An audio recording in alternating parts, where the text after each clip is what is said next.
listening to a lot of your performances and tried to give you something because I was noticing, and this was evident in your performance of Prokofiev last night, that you take a lot of liberties with the interpretation of what is generally accepted as being the correct way of performing something.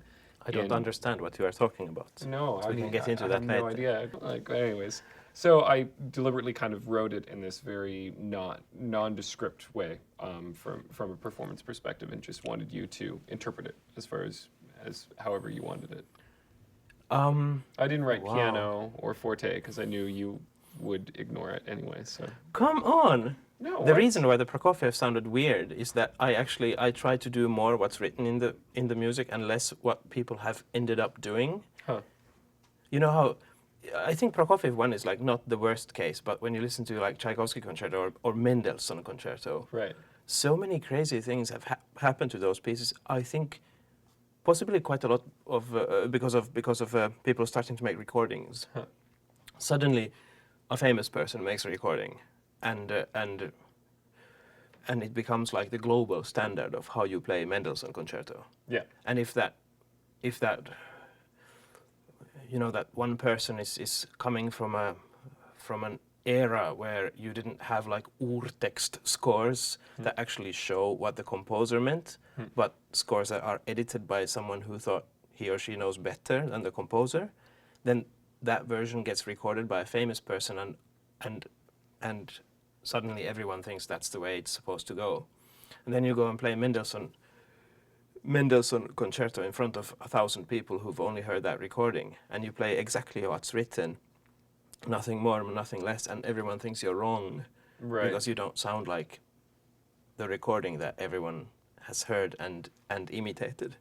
Well, when we were rehearsing it in London, I was sort of surprised at how little you wanted to tell us about, colors and characters.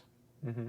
Because the piece can be performed in so many different ways, like everything. I mean, we could play it tempo-wise, dynamics-wise, character-wise, so that nobody would recognize it, and we would still be playing the notes that are on the page. Mm-hmm. But, I mean, I with my experience of playing new things, I kind of like it when the composer doesn't say too many things. It was very non-specific when it came to the part, because I mean also too it's got so many broken chords, and I wanted to hear the way that you would sound those chords out yourself. Now I remember when because you sent me the two video links, like one of James Ennis playing Bach and one with a shepherd tone, Right.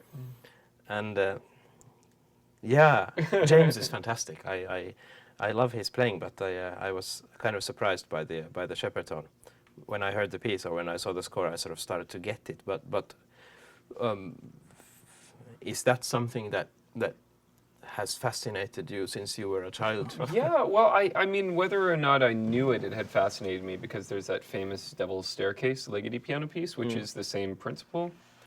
Basically, just for people who don't know, the shepherd tone is the idea that you have a chord that always sounds like it's descending, but what it's actually doing is fading out the frequencies of the chord on this particular bell curve that makes it imperceptible as to when the frequencies fade out and new ones fade in. So even though it feels as if the chord is descending at all times, it's actually staying in the same place. And if the chord is going down, then you feel the sense that you're always rising upwards. And if the chord's going up, then you have this sensation that you're always going down, down, down, down, down. And that's the principle behind like Devil's Staircase, the Ligeti piano etude, is that it's always going up. So you always have this idea that you're descending further and further into, Right. 7th layer, 8th layer. So there was that, and I mean, it's just this tone. You can hear it in like Resident Evil soundtracks and John Carpenter film scores. It's like something really very much associated with horror movie sort of sound stuff. When did you know that music is going to be your career? To be honest, I've never had that. I've never felt that way. I still don't feel that way. It's really, I'm not. I don't know. I still feel like a bit of a tourist as a musician. Like I still have dreams every night of enrolling in med school and stuff like this. Like, it was really only, I guess, the moment that I started doing the Final Fantasy shows, or when I was playing my solo looping stuff and it started paying the bills, that I thought, oh well, maybe. For me, it was just like I followed the money. Yeah. I know that sounds really cynical, but that's really kind of where it is for me. Is like, Well, I have to say that most people, if they would want to follow the money, they would probably not go into violin and looping. When it sort of became my profession after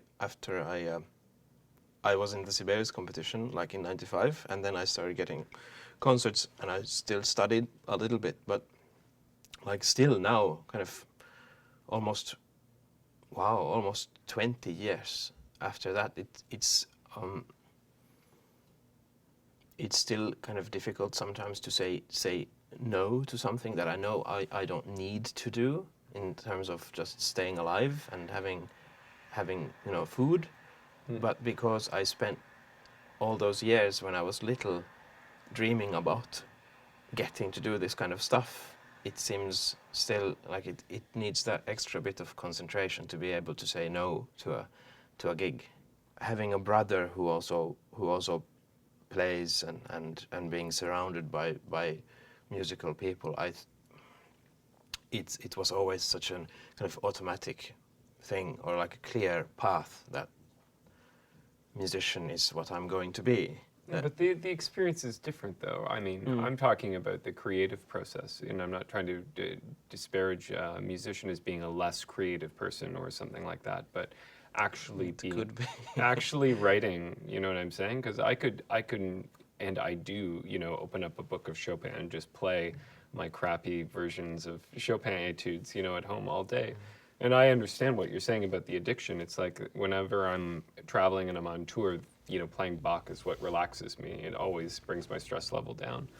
But I think when I was speaking from this position of cynicism, it's not. I think it's more specifically talking about the idea that I have to create something new. Yeah. What have you been listening to? Anything new to report from your investigative music appreciation? I was actually listening to the recordings of the Sibelius symphonies by Paavo Berglund and the Chamber Orchestra of Europe from at some point in the 90s, I think. Do you know those recordings at all? Not as well. Usually I have the Barbaroli at home. The Barbirolli. Yeah, I know. Come on. I'm sorry. No, I'm embarrassing. I'm gonna feed you the Berglund COE things, because that's like they've never been more clear. It's like you can hear the structure, the architecture, and everyone's playing like it's the last day of their lives. So it's fantastic. And I'm trying to think. I've been listening to a lot of Robin. Robin, the pop star? Swedish, yeah. Swedish person lately. It's like I think springtime is the time for listening to. Yeah, to when Robin. her single "Be Mine" came out in 2005, I was getting that. Everybody sent that. I think I got 100 emails where people like, "Have you heard "Be Mine"? That's the one. It's all cellos and yeah. violas. Very lovely. I like the one with. Do you know this guy Klerup, Anders Klerup, the Swedish producer? Yeah. There's the one with the. He's done a few things for her, I think. The one about, like, every step is a heartbreak or something. He has the amazing arpeggiator thing in the. Yeah, but I'll never look back. Yeah, it's got one of those songs that bases itself around the plagal, around the 4 chord. You know what I mean? Yeah. It only implies the one like here and there, just like One More Time by Daft Punk or Yeah. Teenage Dream by Katy Perry. All these classics of holding onto the 4 chord the entire song. Well, I haven't. How about yourself? Well, I haven't been listening to any harmonic music actually. It's been really interesting because I'm not a drummer and I don't really do a lot of beat programming. But I have been focusing on listening to pretty much just atonal, which is say like non-tonal R&B and electronic sort of music, Okay. which has been really interesting. Is this going to reflect on your future work? It's more just like I'm really interested in how kind of click tracks are created and stuff. And the record I'm working on now has no click tracks, and but I'm really, and yet it's going to be very much a sequence sort of record. And so I've just been kind of interested in hearing how there's these variations. So I've been listening to a lot of well, like Hessel Audio stuff, for example, and some Demdike Stereo, this Manchester duo. Just a lot of music that's much more reliant upon mood and, you know, particular kind of like deviations between, you know, the metronomic norm. You know what I want to do? I heard like years ago when the Neptunes were producing everything, there was an interview with Pharrell Williams on Swedish radio where he was talking about recording songs so that you first program them and then you go and sort of play the instruments on top of the program things and not be really good at it. Right. And then just fade out the program things. So there's a feeling to it that it's not going to fall apart, but everything is kind of a little bit here and there. And yeah, I've decided that I'm going to do that at some point. Just program a lot of things sounding like instruments that I really don't know how to play, and then try to actually put it together into a That's a very. I mean, it was one of the very first lessons that I had with Gary Kalasha. He was talking about that in his mind, the distinction between pop music and classical music was the former's insistence on always having this pulse. You know, and I mean, I think that the pop versus classical argument is something that is completely full of like a lot of red herrings, and so I try not to think about it too much. But that statement did stick with me in terms of kind of the insistence on pulse and how it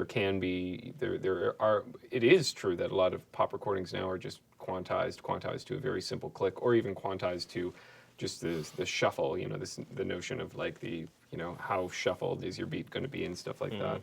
And that, what you're talking about, this sort of taking the metronomic approach and breaking it down with human error, or, you know, what I've been, you know, there's all sorts of different things. What I've been doing is I've been taking a drum solo that I particularly like and beat matching the entire thing. So every 16th note is deviating by whatever tempo it is, and then allowing that thing to create new tempo maps, which has been really interesting.